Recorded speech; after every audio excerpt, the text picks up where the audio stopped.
My name is Fiona Parker. I'm 32 years old, and I have worked the floor of Mercy General Hospital's surgical unit for 9 years, long enough to have assisted in over 400 procedures, trained 11 new nurses, and developed the specific, unhurried calm of someone who has learned that in a crisis, the most useful thing you can be is steady. I say that because I want you to understand what kind of person I am before I tell you what happened. I do not panic. I do not fall apart. I do not call people asking for help unless the situation has passed the threshold where handling it alone is no longer a responsible option. The night I called my parents, I was lying on a hospital gurney in my own emergency department, 40 minutes post-collapse, with a surgical consult already ordered and my 8-year-old daughter home, alone, 3 miles away. They told me they had other plans. I want you to sit with that for a moment before we go any further. Let me tell you about a Tuesday in March, 4 months before the surgery, because the surgery does not make sense without the Tuesdays. Every Tuesday for 3 years, I drove my mother Diane to her rheumatology appointments at the clinic on Birchwood Avenue. Not because there was no other way to get her there. My father Gerald has a car, my sister Karen has a car. There is a perfectly functional medical transport service covered under my mother's insurance that she has never once used. I drove her because I was the one who offered first, back in 2021 when the appointment started, and because in the Parker family, an offer made once becomes a permanent assignment without anyone discussing whether that is fair or sustainable. That is how things worked in my family. Someone needed something. I was available. I said yes. The yes became a given. The given became invisible. And the invisible labor accumulated the way interest accumulates, quietly, consistently, in a direction that only becomes visible when you finally add up the total. The Tuesday drives were 40 minutes each way, 80 minutes of my time, plus the wait at the clinic, which averaged an additional 45 minutes, because my mother preferred to be seen by the senior rheumatologist, and the senior rheumatologist ran behind schedule with the reliable consistency of a personality trait. So, 2.5 hours every Tuesday for 3 years. I was also working 3 12-hour shifts a week at Mercy General. I was also raising Lily alone. Lily, who was 8 years old and in 2nd grade and needed help with her reading homework and had a recurring ear infection situation that required 3 separate pediatric visits over the course of the winter, and a mother who remembered which eardrops went in, which ear, and in what order. I was also, for the 18 months between January 2022 and June 2023, managing my sister Karen's finances. That one requires an explanation. Karen is 35, 3 years older than me, and she has the specific financial literacy of someone who understands that money exists and that things cost it, and who has never, in her adult life, sat down and connected those two facts into a functional budget. She is not irresponsible in the dramatic sense. She does not gamble. She does not have an addiction. She does not make catastrophically bad decisions with large sums. She simply does not track anything, does not open bills with the urgency they require, and operates on the optimistic assumption that things will generally work out without the application of deliberate effort. In January 2022, they did not work out. She received a collections notice for a credit card she had stopped paying 14 months earlier, and the collections notice arrived 2 weeks before she was due to renew her apartment lease, and the landlord ran a credit check, and the check revealed 3 additional accounts in collections that Karen had not known were there. She called me from the parking lot of her apartment complex at 9 p.m. on a Wednesday. I was on a break between a 12-hour shift and a 4-hour overtime stretch I had picked up because Lily's school had a field trip to the Science Museum the following week, and the permission slip required a $22 contribution that I had forgotten to budget for. I took Karen's call. I spent 40 minutes on the phone walking her through the collections notices. I spent the following Saturday at her kitchen table with her bank statements and her credit report and a yellow legal pad, building her a debt repayment schedule from the ground up. I did not charge her for this. I am a nurse, not a financial advisor, But I had taken a personal finance course online 2 years earlier because I was raising a child alone, and I needed to understand money the way I understood medication dosages, precisely, without room for approximation. I managed Karen's debt repayment for 18 months. She cleared all 4 collections accounts. Her credit score improved by 91 points. She sent me a candle for Christmas. A candle. If you have ever been the person in your family who holds everything together while everyone else holds their coffee cups and watches, drop a comment, because what I am describing is not a dramatic story of obvious cruelty. It is the quieter story of a family that located its most capable, most reliable, most available member and organized itself around her capacity without once asking whether that capacity had a limit. My father Gerald's paperwork deserves its own paragraph. Gerald Parker is 62 years old and retired from the Municipal Water Authority 4 years ago, which means he has, by conservative estimate, 6 to 8 hours of unstructured time available every single day. He is not infirm. He is not cognitively impaired. He is a perfectly functional adult male with a broadband internet connection and 2 working hands and the ability to read. He does not, however, do paperwork. This is not a recent development.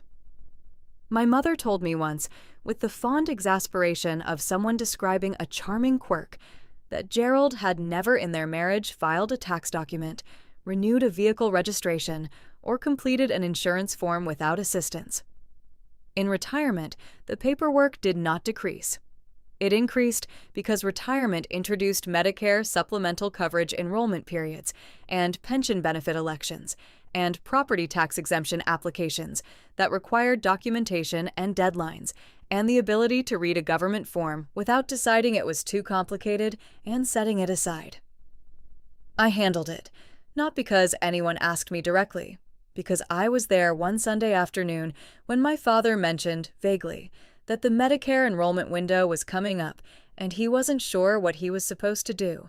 And I said I would look into it, and I looked into it, and I stayed for 4 hours completing the enrollment forms on his behalf.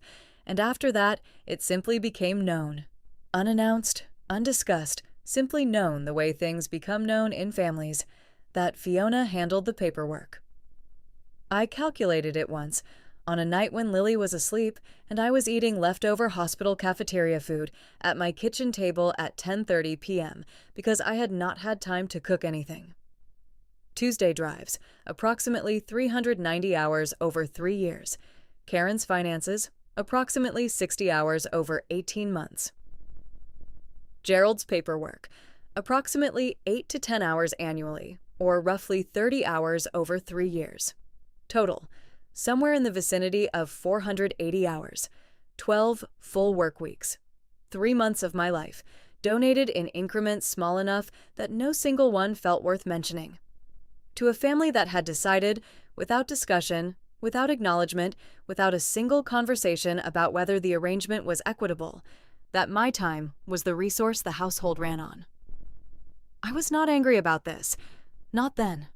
I was tired in the specific, structural way of someone whose reserves have been depleted gradually enough that they do not notice the level dropping until they reach for something and find the tank empty. The night everything changed started like most of my nights started. A 12-hour shift. Surgical floor, south wing. 3 post-operative patients requiring monitoring and 1 new admission from the ER who had come up at 6 p.m. with a bowel obstruction and needed observation through the night. I had been on my feet since 7 a.m. I had eaten half a granola bar at 2 p.m. and a cup of coffee at 4 that had gone cold before I finished it. Lily was at the after-school program until 6, then home with Mrs. Garza from next door, who watched her on late nights for $15 an hour, an arrangement I had set up, negotiated, and paid for entirely by myself, because that is what single mothers do when the family they grew up in is not the family that shows up. At 9:47 p.m., I was in the medication room pulling the 10 p.m. round when the pain started. I want to be precise about this because I am a nurse, and precision matters to me, and because I think it is important that you understand, I did not ignore a symptom. I felt a sharp, localized pain in my lower right abdomen, the kind of pain that, in a patient, I would have flagged immediately as requiring evaluation. I stood still for 30 seconds, assessing. The pain did not subside.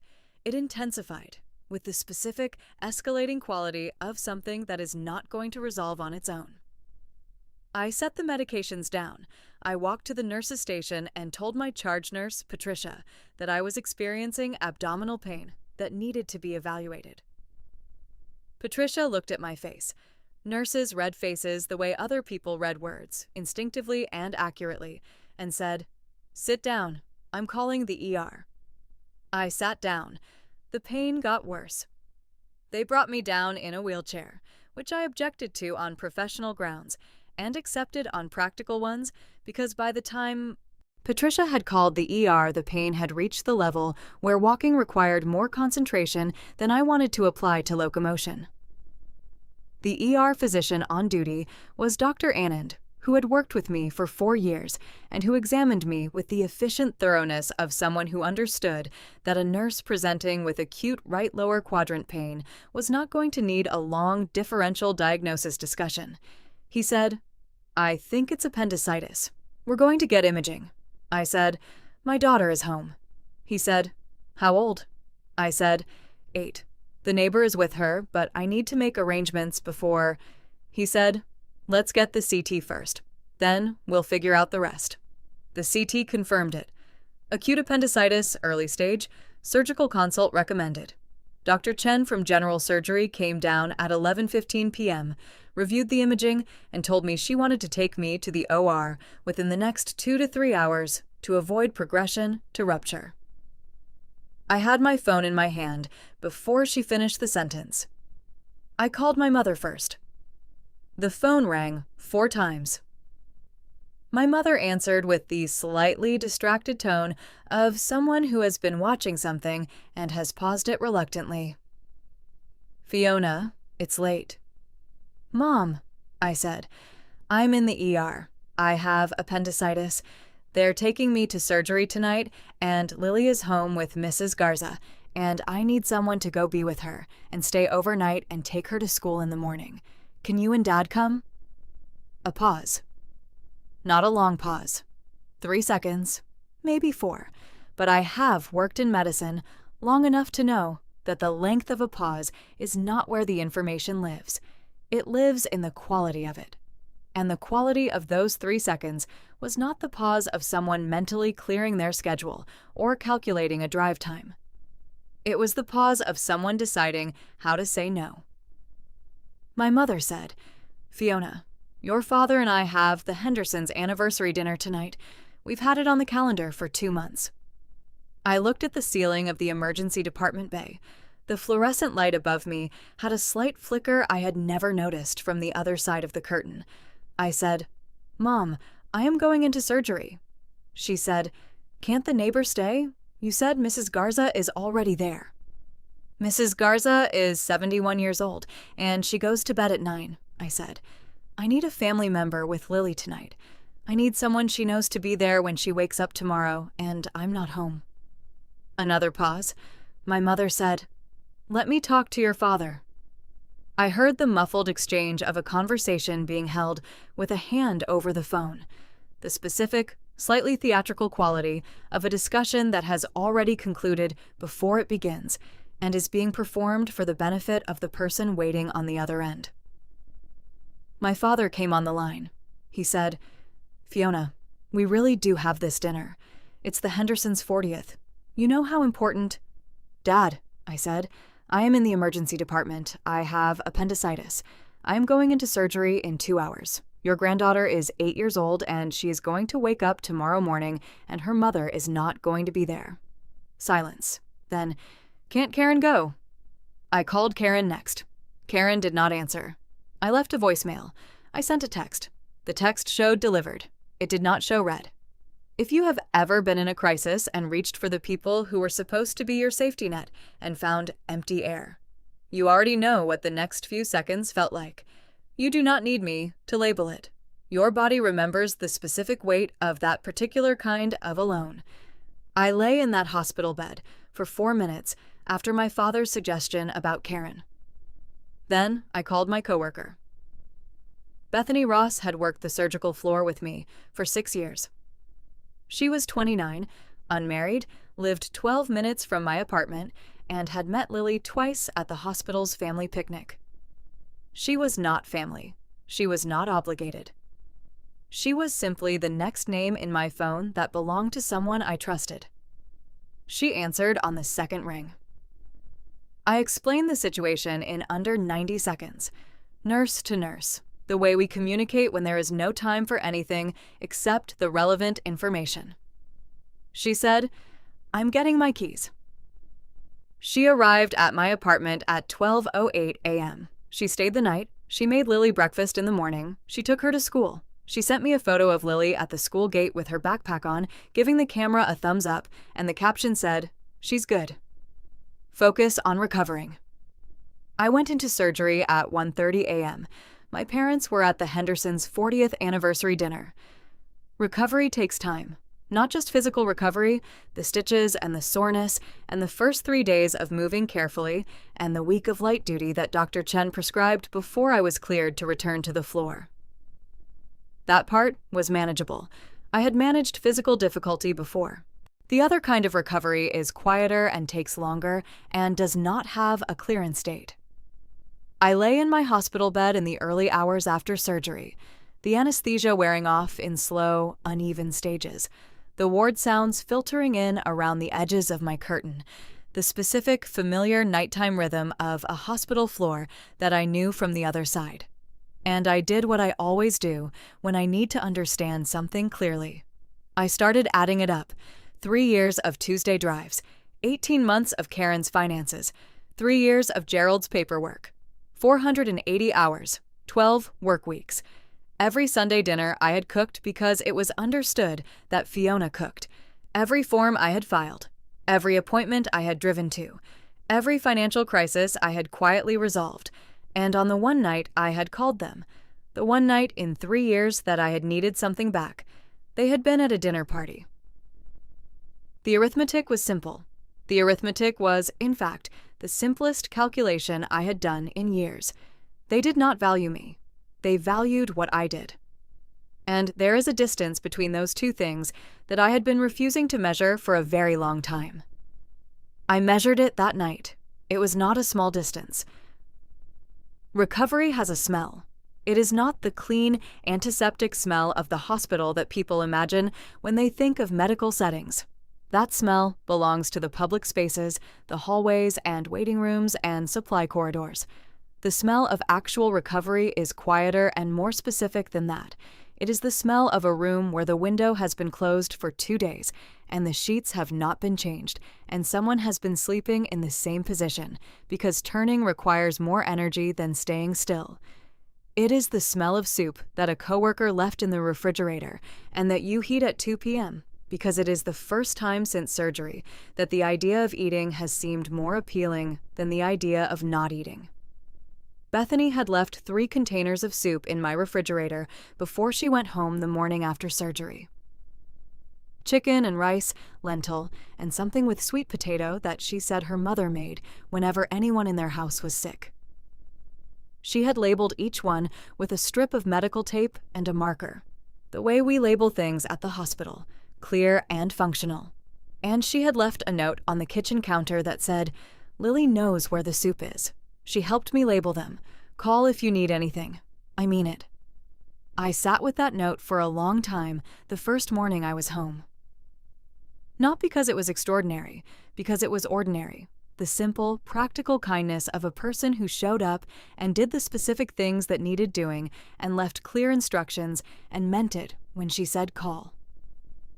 It was ordinary the way that genuine care is ordinary. Unremarkable. Unperformed, and it was the first time in longer than I wanted to calculate that someone had done that for me.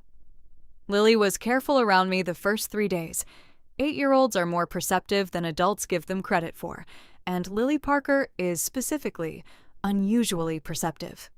She has her father's eyes and my mother's attention to detail and her own particular quality of watchfulness that I noticed when she was 4 and have never stopped noticing since. She watched me move around the apartment with the focused, quiet attention of a child who has assessed a situation and decided that the most helpful thing she can do is not add to it. She brought me water without being asked. She did her homework at the kitchen table without the usual negotiation about screens first. She watched television at a volume I had never heard her choose voluntarily, which was to say, low. On the second evening, she climbed onto the couch beside me, carefully, with the deliberate physical consideration of someone who understood that the area near my right side required a wide berth, and she said, "Did Grandma and Grandpa come to the hospital?" I looked at her. She was looking at the television, not watching it, looking at it the way you look at something when you are using it as a neutral focal point for a question you actually want to direct at the person beside you. I said, "No, baby, they had plans that night." She processed this for a moment. She said, "Bethany came, though." I said, "Bethany came?" She nodded slowly. Then she leaned very carefully against my left side and looked at the television and did not say anything else. 8 years old. She had done the arithmetic faster than I had. If you have ever watched a child understand something about your family that you spent years explaining away, drop a comment, because there is a specific kind of clarity that children have before they learn to manage it. Before they learn to give people the benefit of the doubt, or extend interpretive generosity, or tell themselves the story that makes the situation more bearable. They just see what is there. Lily saw what was there, and watching her see it was the thing that moved me from hurt to something quieter and more permanent than hurt. I went back to work on a Thursday, 12 days after surgery. Dr. Chen had cleared me for light duty at day 10, full return at day 14. But I went back at 12 because the apartment was beginning to feel like a space where I had too much time to think and not enough structure to think inside of. And I have always functioned better with a schedule. The surgical floor received me with the specific, warm efficiency of a unit that has missed a competent member. Patricia had covered my patients personally for the first 3 days, which was a charge nurse, going significantly above her role requirements, and she told me so matter-of-factly when I thanked her, in a tone that communicated it was simply what you did for someone who had earned it. I stood at the nurse's station on my first morning back and felt, for the first time in 12 days, that I was in a room where my presence was specifically and genuinely valued, not my usefulness, me. The distinction had been clarifying itself slowly over the 12 days of recovery, the way a developing photograph clarifies, not all at once, not in a single moment of revelation, but gradually, detail by detail, until the image is sharp enough to see without ambiguity. I had spent 3 years driving my mother to appointments. I had spent 18 months managing my sister's debt. I had spent 3 years filing my father's paperwork. I had done these things willingly, without resentment, because I was capable, and they needed help, and I had been raised in a family where capability was expressed through service, and service was how love was demonstrated. What I had not understood, what I was understanding now, in the specific unwanted clarity of a recovery that gave me too much time and not enough distraction, was that the exchange had never been reciprocal. Not because my family was malicious, but because they had never been required to be. I had never said no. When you never say no, people stop asking. They simply expect. And expectation, over time, becomes entitlement, and entitlement becomes invisible, and invisible entitlement is the most difficult thing in the world to name because it does not feel like taking. It feels like receiving what is naturally yours. My family had decided, somewhere in the quiet accumulation of my yeses, that my time and my energy and my availability were naturally theirs. Not gifts I was giving, resources they were entitled to access. The night I called them from the emergency department, I had asked them to give something back, and they had discovered at that moment that they did not know how. I started keeping records on day 4 of recovery, not because I was planning anything specific, because I am an accountant by nature, if not by profession. I track things. I document. I find that clarity lives in specificity, and that specificity requires data. I opened a new note on my phone and I titled it simply, "What I have given, what I was given back." Left column, right column. The left column filled quickly. Tuesday drives to rheumatology, 156 trips over 3 years. Average 2.5 hours per trip including wait time. Total 390 hours. Karen's debt management. Initial assessment, 8 hours. Monthly review sessions, approximately 2 hours per month for 18 months. Additional calls and consultations, estimated 6 hours. Total, approximately 50 hours. Gerald's paperwork. Medicare enrollment, 4 hours. Annual tax document organization, 3 hours per year for 3 years. Vehicle registration renewals, insurance forms, pension paperwork, estimated 12 hours over 3 years. Total, approximately 25 hours. Sunday dinners. I had been cooking Sunday dinner for my parents and Karen since 2020, when my mother's rheumatoid arthritis made standing at the stove for extended periods difficult. Approximately 48 Sundays per year. Roughly 2.5 hours of preparation and cooking each. 3 years. Total, approximately 360 hours. I had not counted the Sunday dinners before. I added them now. Total documented hours, 825.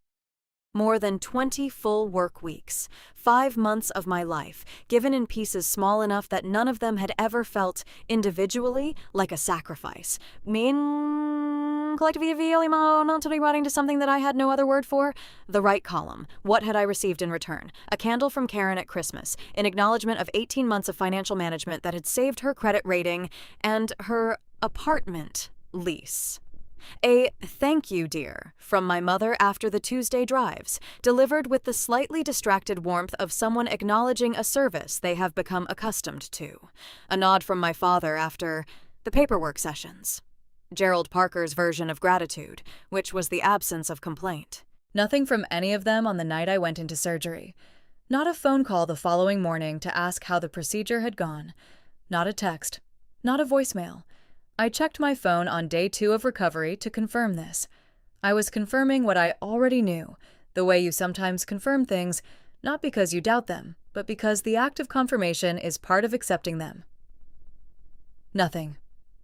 My mother called on day 4, not to ask how I was, to ask whether I was going to be well enough to drive her to her appointment the following Tuesday. I said, "I'll let you know, Mom." I put the phone down. I picked up the note on my phone. I looked at the 2 columns for a long time.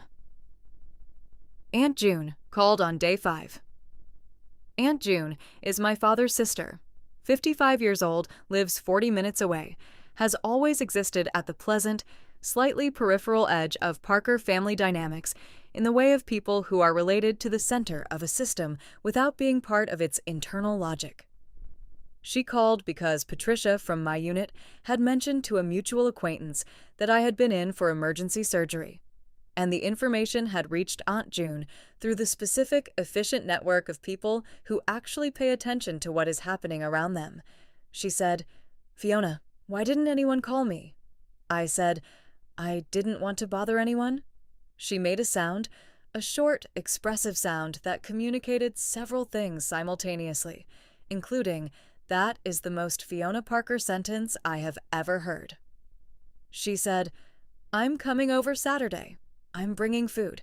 Don't argue with me about it." I did not argue. She arrived Saturday morning with 2 bags of groceries and the specific, organized energy of a woman who has decided that the most useful thing she can do is be useful in concrete, practical ways. She stocked my refrigerator. She helped Lily with a school project involving poster board and colored markers that had been sitting on the kitchen table since before the surgery. She sat across from me at the kitchen table after Lily went to bed and looked at me with the direct, unperforming attention of someone who actually wants to know the answer to the question they are about to ask. She said, "How are you?"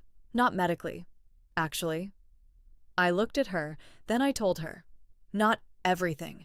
Not the note on my phone, not the 825 hours, not the 2-column accounting of an exchange that had never been balanced.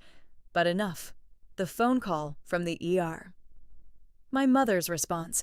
My father's suggestion about Karen. The silence in the days after.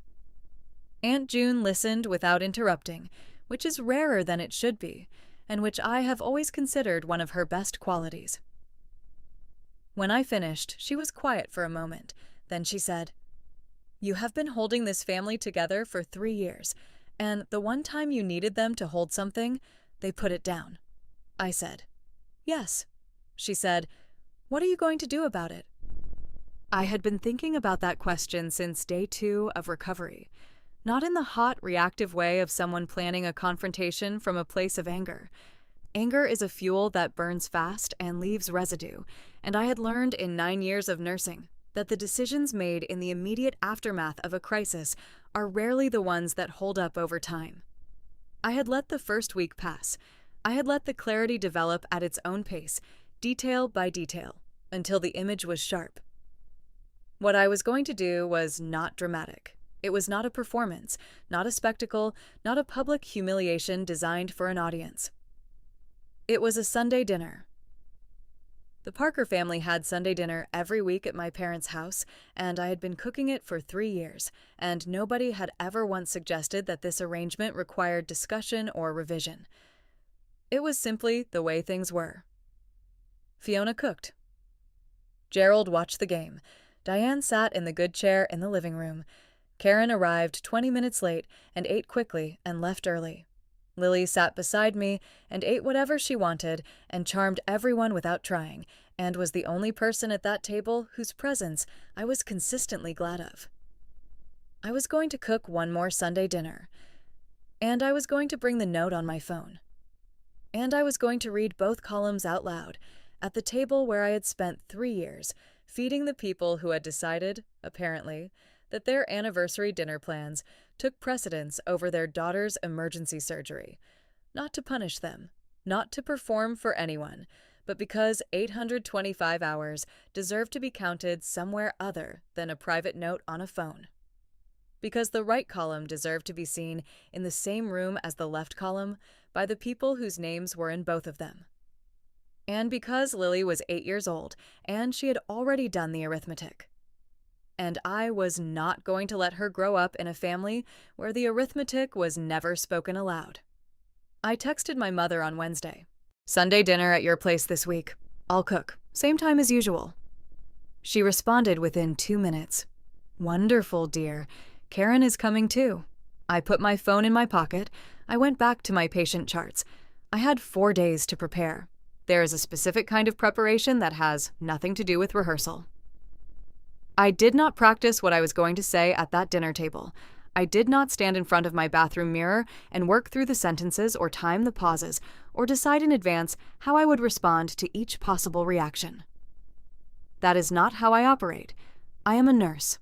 I prepare the way nurses prepare, by making sure the information is accurate, the documentation is complete, and the environment is as controlled as the circumstances allow.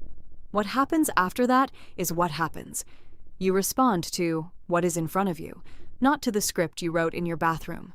What I did do, in the 4 days between my text to my mother and Sunday dinner, was finish the note on my phone. I went back through 3 years of calendar entries.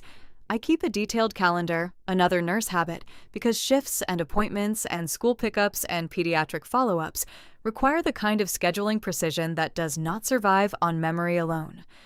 I cross-referenced the calendar against my bank statements, my mileage log, and the email threads I had saved from Karen's debt management period. I was not looking for ammunition. I was looking for accuracy. I wanted to stand at that table and say true things, and I wanted the true things to be specific enough that they could not be reframed as exaggeration or emotion. Numbers do not exaggerate. Timestamps do not exaggerate. Bank statements, mileage logs, and email threads with dates and subject lines, and the documented record of 825 hours do not exaggerate. By Saturday evening, the note was complete. I read it through twice. Then I put my phone in my bag and made Lily's lunch for Monday and went to bed. Sunday morning was October, properly cold now, the kind of cold that arrives in the last week of the month and does not leave again until April. Lily wanted to wear her summer jacket, and I told her it was a heavy coat day, and she made the face she makes when she disagrees with a ruling, but has assessed the situation and decided the disagreement is not worth escalating. She put on the heavy coat. We drove to my parents' house with the heater on and the radio low, and Lily in the back seat reading a book she had been working through for 2 weeks. A chapter book about a girl who discovers a door in her grandmother's basement that leads somewhere unexpected. She had told me the plot in careful, enthusiastic detail over 3 separate bedtimes, and I had listened each time with the full attention it deserved, because Lily's enthusiasms are one of the reliable goods of my life, and I have never once found them boring. I parked in front of my parents' house at 2:15 p.m. I sat in the car for a moment. Lily looked up from her book. She said, "Are you okay?" I said, "Yes." She looked at me for one more second with her father's eyes and my mother's attention to detail and her own particular watchfulness. Then she went back to her book. I got out of the car. The house smelled the way it always smelled on Sunday afternoons. The specific combination of my father's coffee, the particular cleaning product my mother had used on the kitchen counters for 30 years, and the faint, warm undertone of a house that has been lived in by the same people for a long time. It is a smell I have known my entire life. It used to mean something uncomplicated. My mother was in the living room in the good chair. My father was watching the game.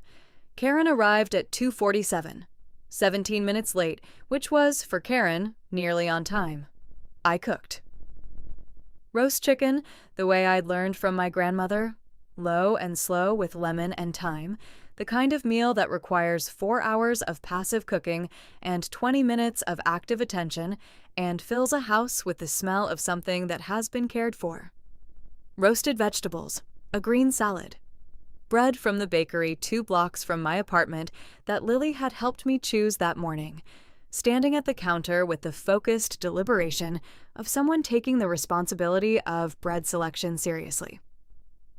I cooked because it was Sunday and I had said I would cook and I was going to keep that commitment, but also because the act of cooking is something I do well. And doing something well in a space where you are about to say difficult things is a form of grounding.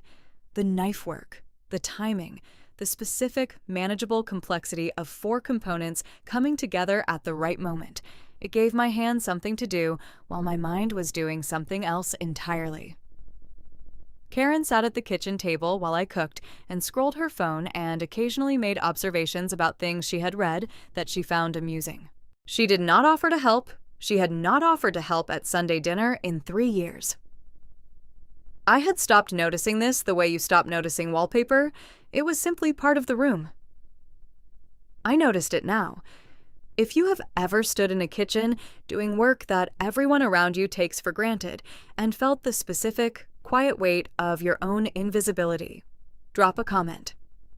Because I am not talking about wanting applause. I am talking about the basic human need to have your effort seen by the people it is directed toward. To exist in a room as a person, not as a function. We sat down at 5:30. My father said grace, the same grace he had said every Sunday for as long as I could remember. Brief, formulaic, delivered with the comfortable speed of something recited rather than spoken. Lily held my hand under the table during grace, the way she always did, her small fingers wrapped around 3 of mine, warm and specific and present. The first 20 minutes were ordinary. My mother talked about the Hendersons' anniversary party, the one she and my father had attended the night I went into surgery. The centerpieces had been beautiful. The food had been good, though the salmon was slightly overcooked. 40 years, she said, shaking her head with the warm admiration of someone for whom 40 years of marriage represented an achievement worth noting. I ate my chicken. I listened. Karen talked about a conflict at her office involving a coworker who had taken credit for a project she had contributed to, and the injustice of it, and how she had raised it with her manager and felt it had not been adequately addressed. She was genuinely aggrieved. I noted that. My father ate steadily and offered brief, affirming responses to both women, and watched the clock in the way he watched clocks when the game was still on and dinner was running long. Lily ate everything on her plate and asked for more bread and was given more bread, and said thank you with the automatic politeness of a child who has been taught that manners are not negotiable. At 5:52 p.m., my mother said, "Fiona, are you feeling better? You seem quiet." I put down my fork. I said, "I have some things I want to say. To all of you. I'd like to say them now, before we clear the table." The quality of silence that followed was different from ordinary dinner silence. My mother's expression did the thing it does when she is deciding how to respond to something unexpected. A slight tightening around the eyes, a fractional pause before the next breath. My father looked up from his plate with the particular attention of a man who has registered a change in atmospheric pressure. Karen put her phone face down on the table, which was, for Karen, the equivalent of standing at full attention. I took my phone out. I opened the note. I said, "I want to start with October 14th. That was the night I was taken to the ER with appendicitis. I called Mom first, then Dad, then Karen." I looked at each of them as I said their names. None of you came. Mom and Dad had the Hendersons' anniversary dinner. Karen didn't answer. My mother said, "Fiona, we've been through—" "I know," I said. "I'm not starting there. I'm ending there. I want to start at the beginning." I looked at the note. "Tuesday drives to rheumatology," I said. 3 years, 156 trips, average 2.5 hours per trip, including the wait at the clinic. 390 hours. My mother said, "I never asked you to—" "You didn't have to ask," I said. "That's the point. I offered once and it became permanent. I'm not saying it was wrong to accept help. I'm saying it was wrong to stop seeing it as help and start seeing it as something you were owed." My father said, "Fiona, Gerald's paperwork," I said. 3 years. Medicare enrollment, tax documents, vehicle registrations, insurance forms, pension elections. Approximately 25 hours. Dad, you have 6 to 8 hours of free time every day. You are capable of reading a government form. You chose not to because I was available to do it instead. My father looked at his plate. I said, "Karen." Karen looked at me. Her expression was not defensive yet. It was the expression of someone who has not yet determined which direction the wind is blowing and is waiting for more information before committing to a posture. I said, 18 months, your debt repayment plan, the collections accounts, the credit report, the repayment schedule, the monthly reviews. 50 hours of my time. Your credit score went up 91 points. You sent me a candle." Karen said, "I said thank you." "You did," I said. "I'm not disputing that. I'm contextualizing it. 50 hours. A candle." I looked at the note. "Sunday dinners," I said. 3 years. 48 Sundays a year. Roughly 2.5 hours of cooking each. 360 hours. I looked up. I have been cooking Sunday dinner for this family for 3 years. Not because anyone asked me to after the first time, because it was assumed. Because I was capable and available, and it had been decided, without discussion, that this was my contribution to the household. My mother said quietly, "We always appreciated the dinners." I said, "Did you? When is the last time you told me that?" She did not answer. I said, 825 hours. That is the total. Over 3 years. More than 20 full work weeks. 5 months of my life. given in pieces small enough that none of them ever felt like a sacrifice, and collectively amounting to something that I have never once put a name to until 2 weeks ago. I set the phone down. "I gave you 825 hours, I said. And on the one night I called you from an emergency department with a surgical consult already ordered and my 8-year-old daughter home with a 71-year-old neighbor, you went to a dinner party." The table was very quiet. Outside, the October wind moved through the oak tree in the front yard. The refrigerator in the kitchen hummed. Somewhere in the neighborhood, a dog barked once and stopped. My father's jaw worked slightly, the specific, involuntary movement of a man who is processing something that is too large for his current framework and has not yet found a different one. My mother's eyes had gone bright, not the brightness of anger, the brightness of something that has been compressed for a long time and has found, despite all efforts to the contrary, a small exit. Karen was looking at the tablecloth. Her phone was still face down. She had not moved it. Lily, beside me, had been very still since I started speaking. I had not planned to say any of this in front of her. I had considered, in the 4 days of preparation, whether I should arrange for her to be somewhere else during this conversation, whether this was the kind of thing a child should be present for. I had decided that it was.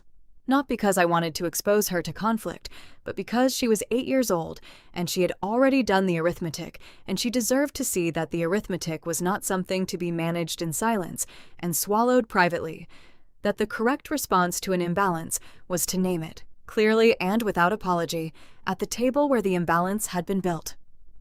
She looked up at me now. I looked back at her.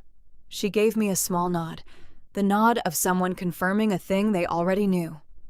My mother said, "Fiona, we love you." I said, "I know you do. In the way that you know how to love people. I am not questioning whether you love me. I am telling you that love is not enough if it only flows in one direction. That being reliable does not mean being inexhaustible. That the fact that I never said no did not mean the answer was always yes." I picked up my fork. I cut a piece of chicken. I said quietly to the table, "I will not be driving to rheumatology appointments anymore. I will not be managing anyone's finances or filing anyone's paperwork. I will be coming to Sunday dinners when I want to and cooking when I feel like it and not coming and not cooking when I don't." I ate the piece of chicken. "I am not doing this to punish anyone," I said. "I am doing this because I went into surgery 2 weeks ago, and the person who showed up was a coworker I have known for 6 years. And my daughter watched that happen. And I am not willing to let her grow up believing that this is what family means." My mother made a sound, small, involuntary, the sound of a person absorbing a sentence that has landed somewhere deep enough to hurt. My father looked at me with an expression I had not seen on his face before. Not anger, not defensiveness, something that looked, quietly, like recognition. Karen said nothing. But when I glanced at her, she was looking at me with her eyes open in the specific way that Cassie had looked at me. The way people look when they have run out of the energy required to pretend they don't see what they see. Outside, the October wind moved again through the oak tree. Inside the house, the arithmetic had finally been spoken out loud. It sat at the table with all of us, visible and specific and no longer invisible. And I had not raised my voice once. There is a moment after you have said the true thing, the thing you have been carrying for longer than you realized, the thing that required preparation and courage and the specific, grounded calm of someone who has decided that silence is no longer the responsible option. When the room around you becomes very still, not the silence of shock exactly, not the silence of anger, the silence of things settling, of a weight that has been suspended in the air for a long time, finally finding the floor. That silence lasted approximately 40 seconds at my parents' dinner table on that Sunday in October. I know because I counted. A nurse's habit, timing things, marking duration. And 40 seconds of that particular quality of quiet is longer than it sounds when you are sitting inside it. Then my mother picked up her water glass. She set it down without drinking. She said, "I didn't know you felt this way." I want to be precise about what happened next because I think precision matters here, and because the easy version of this story, the version that would be more satisfying in certain ways, would have me respond to that sentence with something sharp and final. A clean, cutting line. The kind of thing that lands and ends a scene. I did not do that. I said, "I know you didn't. That is part of what I am telling you." My mother looked at me. I said, "I didn't tell you because I didn't think I was allowed to, because in this family, being capable meant being available, and being available meant never having needs that inconvenienced anyone else. I learned that a long time ago, and I kept learning it every time I said yes, and nobody asked whether that was okay." She said, "We never meant for you to feel—" "I know," I said. "Intent is not the same as impact. You didn't mean to take 825 hours of my life and give me a candle and a salmon criticism in return, but that is what happened. And the night I called from the ER, whatever the intent was, the impact was that I went into surgery alone." My father cleared his throat. He said, "Fiona, I owe you an apology." The table went still again. Not the same stillness as before. This one had a different quality, less like settling and more like held breath. My father is not a man who apologizes. Not from cruelty, from the specific generational incapacity of a man who was raised in a household where acknowledging error was indistinguishable from displaying weakness, and who carried that architecture into his own family without examining it. In 62 years, I had heard him say I was wrong to my mother perhaps 3 times, and each time it had the quality of a significant weather event, notable, somewhat disorienting, and not quickly forgotten. He said, "You called me from the hospital. You told me you were going into surgery. You told me Lily was home. And I suggested your sister." He paused. "That was wrong. I don't have a better word for it. It was wrong, and I am sorry." I looked at my father. He was looking at the tablecloth. Gerald Parker does not make eye contact when he is being honest about something that costs him something. I had learned this about him when I was 11 years old, and I had never forgotten it. I said, "Thank you, Dad." I meant it. If you have ever received an apology that came too late to fix what it was apologizing for, but was still, in its own way, worth receiving, drop a comment. Because I think we do not talk enough about the complicated experience of accepting something that is genuine and insufficient at the same time. My father's apology did not give me back the night of the surgery. It did not give me back the 825 hours. It did not change the fundamental pattern of a family that had organized itself around my availability without ever asking whether that was fair. But it was real. And real things, even when they arrive late, are worth something. Karen had still not spoken. She had been looking at the tablecloth since I mentioned the candle, with the particular interior expression of someone who is conducting a private audit and is not enjoying the results. I had watched her, peripherally, through the conversation with my parents, watching without appearing to watch, another nurse habit. And I had seen her expression move through several registers. Initial defensiveness, then the careful neutrality of someone withholding their response until they have more information, then something quieter and less defended than either of those. She looked up. She said, "I didn't know it was 50 hours. I said, "I know." She said, "I knew you helped me. I wasn't tracking it the way you were. I just knew you were fixing it, and I was grateful, and I didn't think about what it was costing you." I said, "I know that too." She said, "The candle was inadequate." I said, "Yes." She said, "I'm sorry, Fiona." Karen does not apologize easily either. She and my father share that particular inheritance, the discomfort with direct acknowledgement of wrongdoing, though in Karen it expresses differently, as deflection rather than silence. When she apologized, it came out simply, without the performance of remorse or the protective scaffolding of justification. Just, "I'm sorry." I said, "Thank you." My mother said after a moment, "What do you need from us? Going forward, what would actually help?" It was, I recognized, the right question. Not a defense, not a justification, not a pivot to her own feelings about the conversation. The right question, asked directly, in a tone that suggested she genuinely wanted the answer. I had not expected it. I took a breath. I said, "I need you to ask, not assume. When you need help with something, ask me directly and give me the option to say yes or no. Not because I don't want to help you. I do, when I can, when I have the capacity. But I need it to be a choice I make, not a role I've been assigned." My mother nodded slowly. I said, "I need someone to ask about me sometimes, not about my availability, about me, how I am, how Lily is, what's happening in our lives beyond what I can do for yours." My father said, "Fair." I said, "And I need you to understand that what happened the night of the surgery cannot happen again. If I call you from an emergency room, I need you to come. Not because I will always need you to, because I need to know that you will." My mother's eyes were bright again. She said, "We will." I looked at her. I said, "Okay." It was not a resolution in the clean, final sense of that word. I want to be honest about this because I think dishonesty about the messiness of real repair does a disservice to the people experiencing it.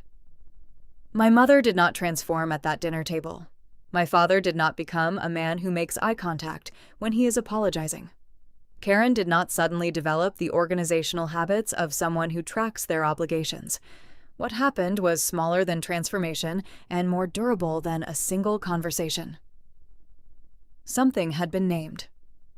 The arithmetic had been spoken aloud in a room where it had previously existed only in my phone and my body, and the particular exhaustion of a woman who had been saying yes for 3 years without being asked. The people who needed to hear it had heard it.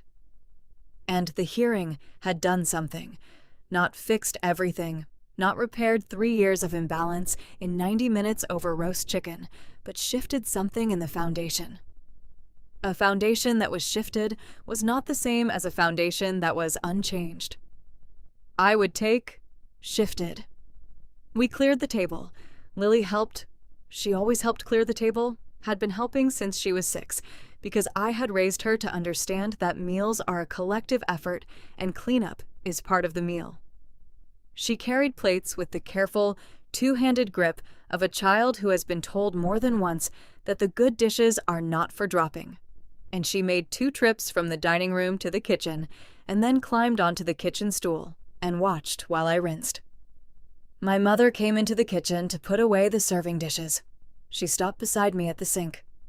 She said quietly, so only I could hear, "I put you in the role of the capable one so early. You were so capable. I think I forgot that capable people need things too." I turned off the water. I said, "I think you did." She said, "I'm going to try to remember." I looked at her, really looked, the way I'd not let myself look at my mother with unguarded attention for a long time, because unguarded attention in that direction had always cost me something I could not afford to spend. She looked tired.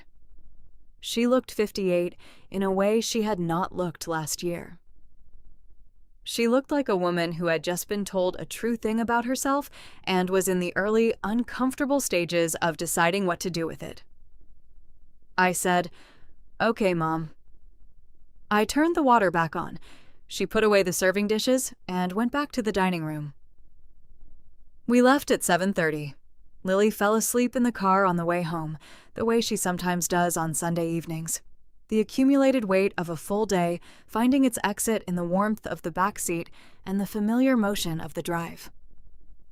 I could see her in the rearview mirror, her book open on her lap at the page she had been on when she fell asleep, her head tilted slightly toward the window, her breathing slow and even. I drove. The October night was clear and cold, and the streetlights made pools of amber on the wet road, and I drove through them one after another in the specific, meditative rhythm of a familiar route at a quiet hour. At a red light, Lily stirred. She did not fully wake. She was in that half state between sleep and consciousness, where children sometimes speak from somewhere more direct than their waking selves. She said, without opening her eyes, "Mom, does Grandma still love us?" I looked at her in the rearview mirror. I said, "Yes, baby, she does." Lily was quiet for a moment. Then she said, "But she didn't come when you needed her." I sat with that for the length of the red light.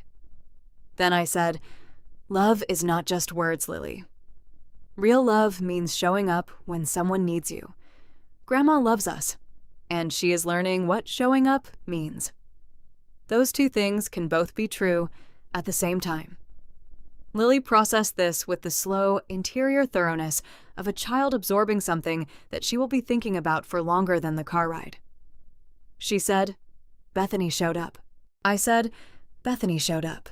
She said, "I like Bethany." I said, "Me too." The light turned green. I drove. 3 weeks later, Bethany came over for dinner. Not because of obligation, not because she was filling a role, but because I had called her on a Wednesday and said, "I want to cook for you. You fed me when I couldn't feed myself. Let me return it."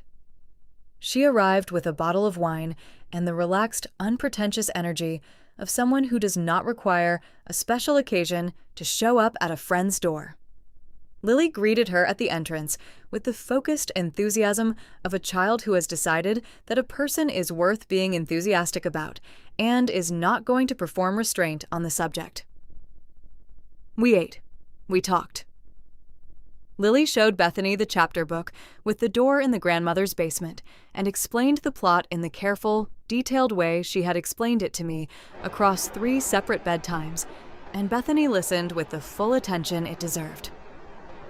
After Lily went to bed, Bethany and I sat at the kitchen table with our wine and the comfortable quiet of people who do not need to fill silence to justify their presence in the same room. She said, "How are you?" Not medically, actually. I recognized the question. Aunt June had asked it the same way. I said, "Better, clearer, still figuring some things out." She said, "That sounds about right for where you are." I said, "Thank you, for that night, for all of it." She said, "You would have done it for me." I said, "I would have." She said, "I know." The following Tuesday, I did not drive my mother to her rheumatology appointment. She had arranged medical transport. The service covered under her insurance that she had never previously used. She sent me a text that evening that said, "Appointment went fine. The driver was very nice." I read the text. I sent back, "Glad to hear it, Mom." I put my phone in my pocket. I went to help Lily with her homework. The chapter book had given way to a school reading assignment about ecosystems, and she had questions about the difference between a habitat and a niche that I was genuinely looking forward to answering. I sat down at the kitchen table. My daughter looked up at me with her father's eyes, and my mother's attention to detail and her own particular, irreplaceable quality of watchfulness. She said, "Okay, so a habitat is where something lives, but what's a niche?" I said, "A niche is the role something plays in its environment, what it does, how it contributes, what would be different if it wasn't there." She thought about this. She said, "So the niche is what makes you matter." I looked at her. I said, "Yes, that's exactly right." She wrote it down. Outside, the October wind moved through the trees one more time. Inside the apartment, the lights were warm and the homework was on the table, and my daughter was writing down the definition of a niche in her careful, deliberate second-grade handwriting. I was not driving anyone to an appointment. I was not managing anyone's finances. I was not filing anyone's paperwork or cooking anyone's Sunday dinner out of obligation or waiting by the phone for the next request from people who had decided that my availability was a resource rather than a gift. I was sitting at my kitchen table, with my daughter, in my own life. And for the first time in longer than I could accurately measure, that was exactly enough.